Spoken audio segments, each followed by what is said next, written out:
700 കോടി സ്വപ്നങ്ങൾ ഒരു ഗ്രഹം കരുതലോടെ ഉപയോഗിക്കുക. 700 കോടി ജനങ്ങൾ ഒരു ഗ്രഹം കരുതലോടെ. ആര് കരുതും? എങ്ങനെ കരുതും? ഇത് 21-ാം നൂറ്റാണ്ട് സർവം സഹയായ ഭൂമി ഓർമ്മിപ്പിക്കുന്നു. എന്നെ കരുതലോടെ ഉപയോഗിക്കുക. ഇന്ന് മനുഷ്യന്റെ ഉപഭോഗവും ആവശ്യങ്ങളും പരിഗണിക്കുമ്പോൾ ഇതുപോലെ 3 ഭൂമി വേണ്ടിവരുമെന്ന് കണക്കുകൾ സൂചിപ്പിക്കുന്നു. 38,863 ചതുരശ്ര കിലോമീറ്റർ വിസ്തീർണമുള്ള ഒരു ഇന്ത്യൻ സംസ്ഥാനം. 3,50,00,000 ജനങ്ങൾ അധിവസിക്കുന്ന ഇവിടെ 80 ലക്ഷം വീടുകളുണ്ട്. അതിൽ 12 ലക്ഷത്തോളം വീടുകൾ ആൾതാമസമില്ലാതെ ഒഴിഞ്ഞുകിടക്കുമ്പോൾ 6 ലക്ഷത്തോളം കുടുംബങ്ങൾ വാസയോഗ്യമായ ഭവനങ്ങളില്ലാത്തവരാണ്. പ്രതിവർഷം ഇവിടെ 6 ലക്ഷം കെട്ടിടങ്ങൾ പണിതുയർത്തുന്നു. വീട് ഒരു സ്വപ്നമായി കാണുന്ന മലയാളികൾ ലക്ഷങ്ങളും കോടികളും ചെലവഴിച്ച് സ്വപ്നം സാക്ഷാത്കരിക്കുമ്പോൾ കേരളം എന്ന ദൈവത്തിന്റെ സ്വന്തം നാട് പാരിസ്ഥിതിക പ്രത്യാഘാതം കൊണ്ട് നരകമായി തീരുന്നു. ഈ കുന്ന് വെട്ടിനിരത്തി ഏതോ നാട്ടിൽ ആരോ പടുത്ത മന്ദിരത്തിന്റെ അടിത്തറയിലേക്ക്, അല്ലെങ്കിൽ പാടങ്ങളുടെ വിരിമാറിലേക്ക് ഭൂമിയുടെ കിരീടങ്ങൾ ഇവിടെ പൊട്ടിച്ചിതറുകയാണ്. എല്ലാം നവലോക സൃഷ്ടിക്ക് വേണ്ടി. ചെളി വാരിവാരിയെടുത്ത് ജലാശയങ്ങളായി മാറിയ പാടങ്ങൾ, കൊയ്ത്തുപാട്ടുകൾ സ്മരണയിൽ ഒളിപ്പിച്ച് വിസ്മൃതിയിൽ ആണ്ടുകിടക്കുന്നു. കുത്തിയൊഴുകിയൊരു പുഴ ഇവിടെ ഉണ്ടായിരുന്നു. ചരൽവാരി ഇന്നതൊരു തടാകമാണ്. ഒരു വീട് ഭൂമിയിൽ ഉയരുമ്പോൾ മണ്ണിനും ചരലിനും പാറയ്ക്കും വേണ്ടി മനുഷ്യൻ ഭൂമി തുറക്കുന്നു, കൃഷിഭൂമി നികത്തുന്നു. അത് ആയിരങ്ങളാകുമ്പോൾ, ലക്ഷങ്ങളാകുമ്പോൾ വികൃതമാക്കുന്നത് സുന്ദരമായ ഭൂപ്രദേശത്തെ മാത്രമല്ല, ഒരു ജീവിത വ്യവസ്ഥയാണ്. 2007-2008 കാലഘട്ടത്തിൽ ഇവിടെ 27,61,094 ഹെക്ടർ കൃഷിഭൂമി ഉണ്ടായിരുന്നു. 2012-2013 ആയപ്പോൾ അത് 25,91,734 ഹെക്ടറായി കുറഞ്ഞു. ഓരോ വർഷവും മുൻ വർഷത്തെക്കാൾ 2 മുതൽ 3% വരെ കൃഷിഭൂമി ഇവിടെ അപ്രത്യക്ഷമാകുന്നു. അതിവിടെ ആരെയും സങ്കടപ്പെടുത്തുന്നില്ല. അന്യ സംസ്ഥാനങ്ങളിൽ നിന്നും അരിയും പച്ചക്കറിയും യഥേഷ്ടം ഇവിടെ എത്തുന്നു. നാം വില കൊടുത്തു വാങ്ങി ഭക്ഷിക്കുന്നു. മണൽ വാരിയും പാറ പൊട്ടിച്ചും ഭൂമിയുടെ ജലവിധാനം വർഷാവർഷം 2 ലിറ്റർ വരെ താഴ്ന്നുകൊണ്ടിരിക്കുന്നു. ആരും ഖേദിക്കുന്നില്ല. കുടിവെള്ളത്തിനു വേണ്ടി നമുക്ക് സമരം ചെയ്യാം.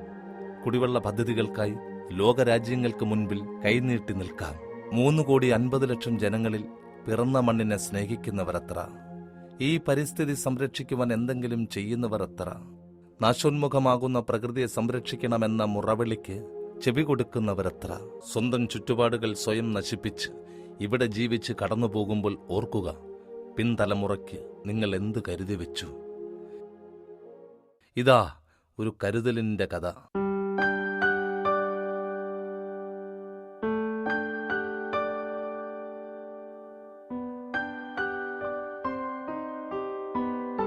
ഇതൊരു മനുഷ്യന്റെ സ്വപ്ന സാക്ഷാത്കാരമാണ്. ആലപ്പുഴ ജില്ലയിലെ ആര്യാട് കൊല്ലംപറമ്പിൽ സുഗുണാനന്ദന്റെ സ്വപ്നം. തടികൊണ്ട് നിർമ്മിച്ച വീട്, പ്രകൃതിയോടുള്ള സ്നേഹം ജീവിതത്തിൽ വീശിയ വെളിച്ചമാണ് ഇങ്ങനെയൊരു ചിന്ത അദ്ദേഹത്തിന്റെ മനസ്സിൽ രൂപപ്പെടുത്തിയത്.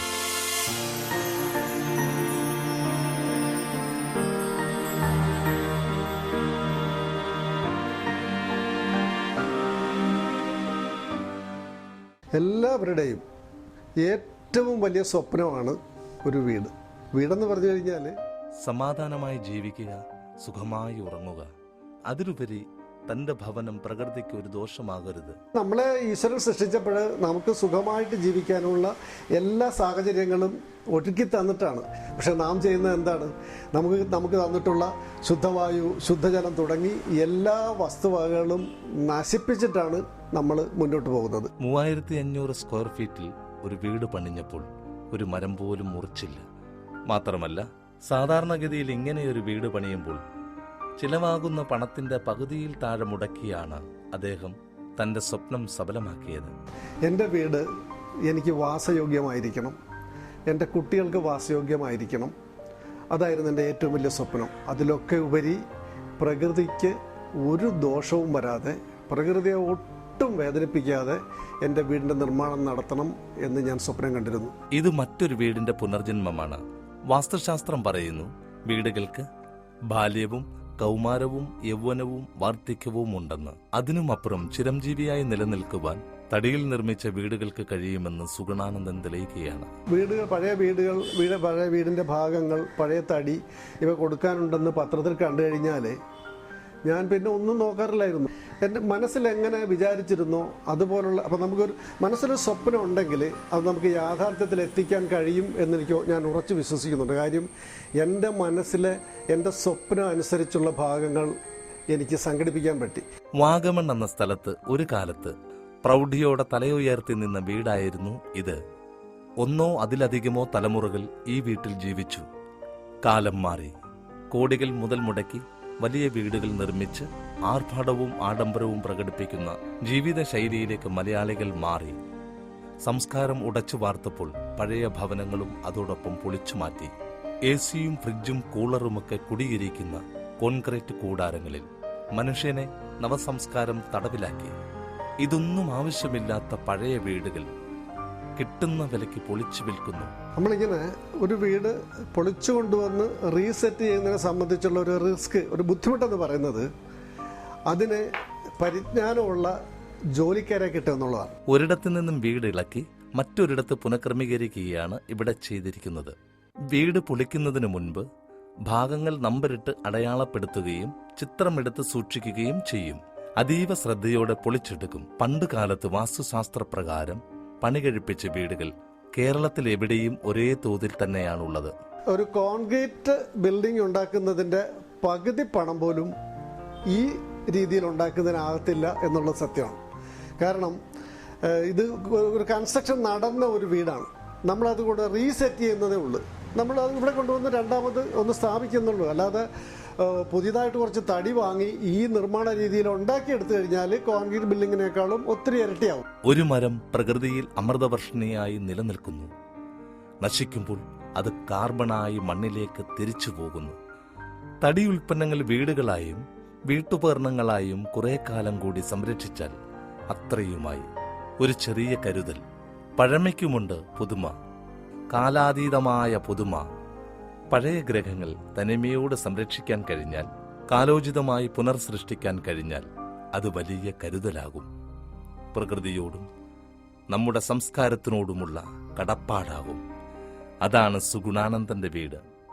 സുഗുണാനന്ദന് വീട് നിർമ്മാണത്തിൽ മാത്രമായിരുന്നില്ല പ്രകൃതി സ്നേഹം. തനിക്കുള്ള 2 ഏക്കർ സ്ഥലത്ത് അദ്ദേഹം മരങ്ങൾ വെച്ച് പിടിപ്പിച്ചു, കുളങ്ങൾ സ്ഥാപിച്ചു. ഈ ഒരു ഭാഗം തികച്ചും നാച്ചുറലായിട്ടുള്ള അവസ്ഥയിൽ മെയിൻറ്റെയിൻ ചെയ്യാം. നമ്മുടെ അതിര് കവിഞ്ഞൊരു ഇടപെടൽ പോലും ഇവിടെ ഇല്ല. പിന്നെ ഈ കുളം, ഇത്രയും വലിയൊരു കുളം ഈ അടുത്തെങ്കിലും ഞാൻ കണ്ടിട്ടില്ല. ഈ കുളം അതിൻ്റെ തനത് രീതിയിൽ തന്നെ ഞാൻ ഇവിടെ പ്രിസർവ് ചെയ്തിരിക്കുകയാണ്. ഇതിൽ കാര്യമായ ഇടപെടലൊന്നുമില്ല. നാടൻ മത്സ്യങ്ങൾ ധാരാളമുണ്ട്. ആ മത്സ്യങ്ങൾ മുട്ടയിട്ട് അതിൽ തന്നെ വിരിയുന്നു. ഞങ്ങൾ പിടിച്ചെടുക്കാറൊന്നുമില്ല. എന്നിട്ട് മഴക്കാലം ആകുമ്പോൾ ഇതിലേക്ക് വന്നു ചേരുന്ന കൊച്ചു കൊച്ചു തോടുകളുണ്ട്. ആ തോടുകളിലൂടെ ഈ ചെറിയ മത്സ്യങ്ങൾ ഇറങ്ങി ഈ പ്രദേശത്തുള്ള കണക്ഷനുള്ള കുളങ്ങളിലേക്കും തോടുകളിലേക്കൊക്കെ പോവുകയാണ്. പിന്നെ ഇവിടുത്തെ ഒരു സാഹചര്യം എന്ന് പറയുന്നത് അടുത്ത തലമുറയെ കാണിക്കാനായിട്ടുള്ള എൻ്റെ ഒരു എളിയ ശ്രമമാണ്. പ്രകൃതി എങ്ങനെയാവണമെന്ന് വരും തലമുറയെ പഠിപ്പിക്കുവാൻ തനിക്ക് ബാല്യത്തിൽ കിട്ടാത്ത അറിവുകൾ പുതിയ തലമുറകൾക്ക് പകർന്നു കൊടുക്കുന്നു. ഇനി അവർക്ക് മാത്രമേ പ്രകൃതിയെ സംരക്ഷിക്കുവാൻ കഴിയൂ എന്ന് അദ്ദേഹം വിശ്വസിക്കുന്നു. നമ്മുടെ സമയം കഴിഞ്ഞു. ഇനി നമുക്ക് ചെയ്യാവുന്ന ഒരേ ഒരു കാര്യം ഈ ഭൂമിയുടെ നിലനിൽപ്പിന് വേണ്ടി നല്ല കാര്യങ്ങൾ ചെയ്യാൻ ഈ കുട്ടികളെ പ്രാപ്തരാക്കുക എന്നുള്ളതാണ്. കുട്ടികൾക്ക് മാത്രമേ ഇനി അക്കാര്യങ്ങൾ ചെയ്യാനുള്ളൂ. അപ്പോൾ അവരെ ആവുന്നത്ര ഇക്കാര്യത്തിൽ എൻകറേജ് ചെയ്യുക, അവരെ കാര്യങ്ങൾ ബോധ്യപ്പെടുത്തുക എന്ന് മാത്രമല്ല, കുട്ടികൾക്ക് പറഞ്ഞു കൊടുത്ത കാര്യങ്ങൾ മനസ്സിലാകും. ആ ഒരു അവസ്ഥ എന്നെ സംബന്ധിച്ച് എനിക്ക് കിട്ടിയിട്ടില്ല. എൻ്റെ പൂർവികർ അല്ലെ എൻ്റെ അച്ഛനും അമ്മയോ എത്രയും നമ്മൾ ഇത്ര ദ്രോഹം ചെയ്തുകൊണ്ടിരിക്കുകയാണ് എന്ന് പറഞ്ഞ് ബോധ്യപ്പെടുത്തിയിരുന്നില്ല. മറിച്ച് അങ്ങനെ ബോധ്യപ്പെടുത്തിയിരുന്നെങ്കിൽ ഇതിനേക്കാളും നന്നായിട്ട് ചെയ്യാൻ പറ്റുമായിരുന്നു. കുടുംബക്ഷേത്രത്തിനോട് ചേർന്ന് ഒരു വനം സൃഷ്ടിച്ച് സംരക്ഷിച്ചു പോരുന്നു. എല്ലാം നാളേക്ക് വേണ്ടിയുള്ള കരുതൽ. തന്റെ പ്രവർത്തനങ്ങളിലൂടെ, ജീവിതത്തിലൂടെ ഒരു സന്ദേശം വരും തലമുറയ്ക്ക് നൽകുകയാണ്.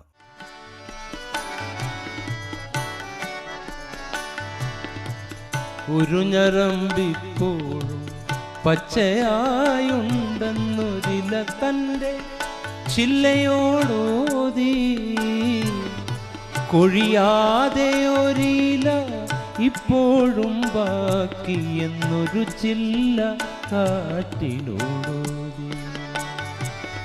ഒരു സൂര്യനിനിയും കെടാതെയുണ്ടെന്ന് ഞാൻ പടരുന്ന രാത്രിയോടോതി. ഒരു സൂര്യനിനിയും കെടാതെയുണ്ടെന്ന് ഞാൻ പടരുന്ന രാത്രിയോ